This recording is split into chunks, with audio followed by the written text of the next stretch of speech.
नमस्कार दोस्तों, मैं नुमान राम हाजिर हूं एक और नई वीडियो के साथ। और स्वागत है आप सबका गब्बर प्रोडक्शंस में। मित्रों, लास्ट वीडियो में हम आपके लिए लेकर आए थे जीन पियाजे का नैतिक विकास का सिद्धांत, और इस वीडियो में हम आपके लिए लेकर आए हैं कोहलबर्ग का नैतिक विकास का सिद्धांत, चैप्टर नंबर 11।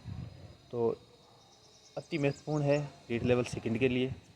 इसको आप अच्छे से देखिएगा, पूरा सुनिएगा, और हमेशा सवाल आते हैं इससे संबंधित। तो चलिए शुरू करते हैं। इससे पहले अगर आपने चैनल को अब तक सब्सक्राइब नहीं किया तो प्लीज़ चैनल को सब्सक्राइब करें, लाइक करें, शेयर जरूर करें दोस्तों मित्रों हैं।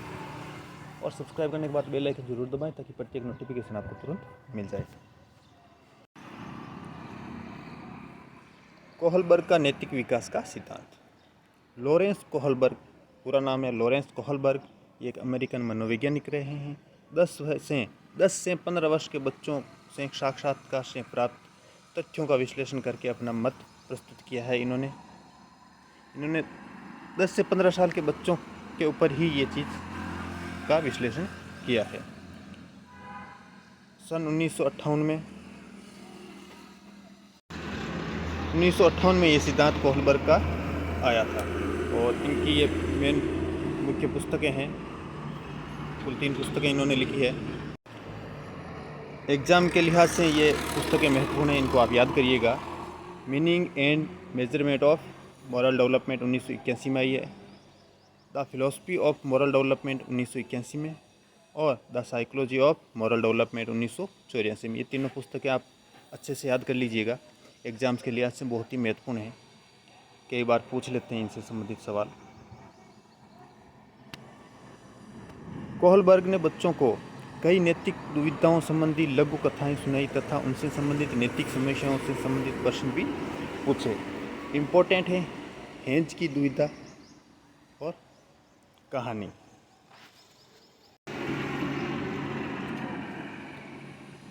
कोहलबर्ग के अनुसार व्यक्ति में नैतिक विकास 3 मुख्य अवस्थाओं से होकर गुजरता है।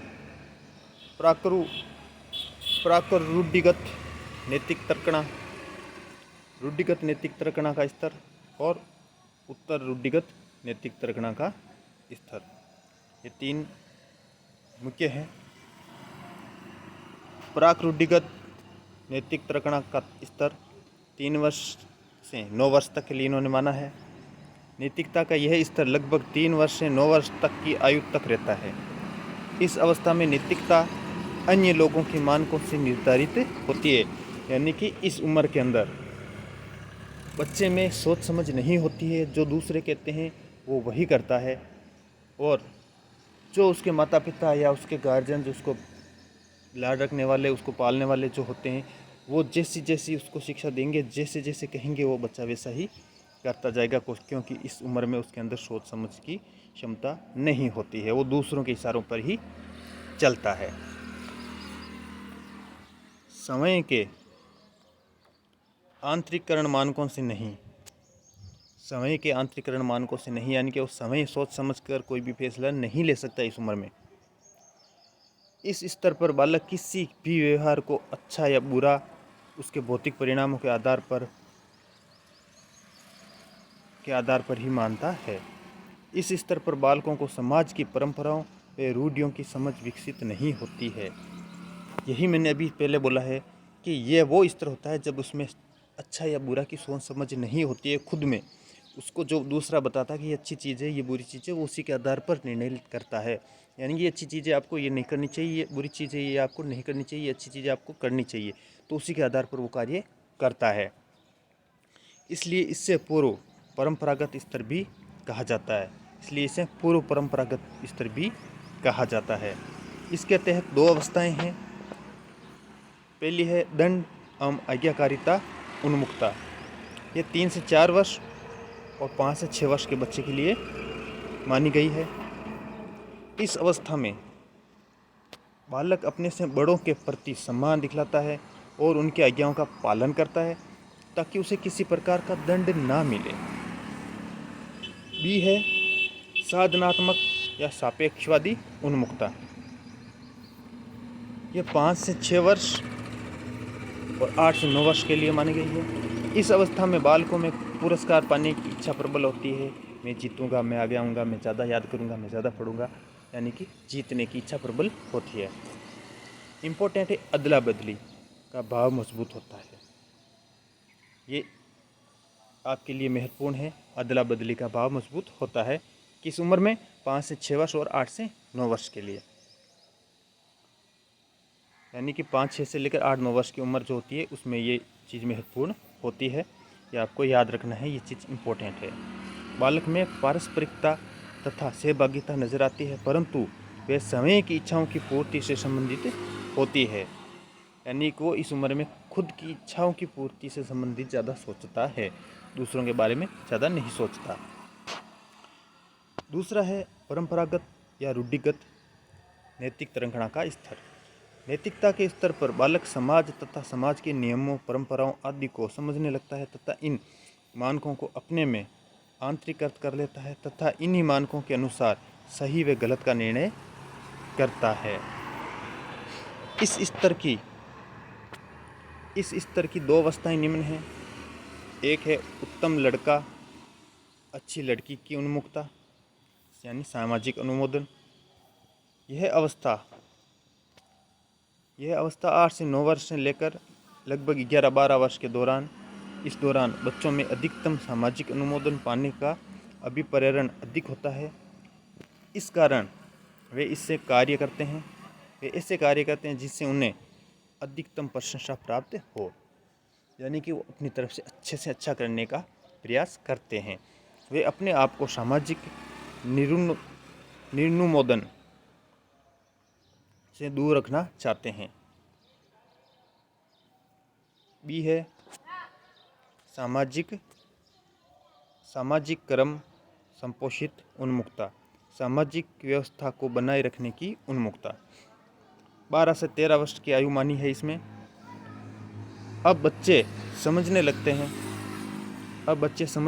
हैं कि समाज के प्रत्येक व्यक्ति को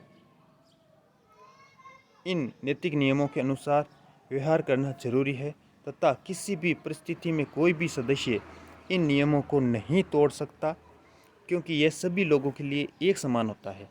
यही एक ऐसा माध्यम है जिसके सहारे समाज के सदस्यों से सहयोगी संबंध बना रहता है। इस उम्र में बच्चे समझने लगते हैं कि जो समाज में नियम बनाए गए हैं वो हमें मानने हैं, क्योंकि वो सभी के लिए एक समान है।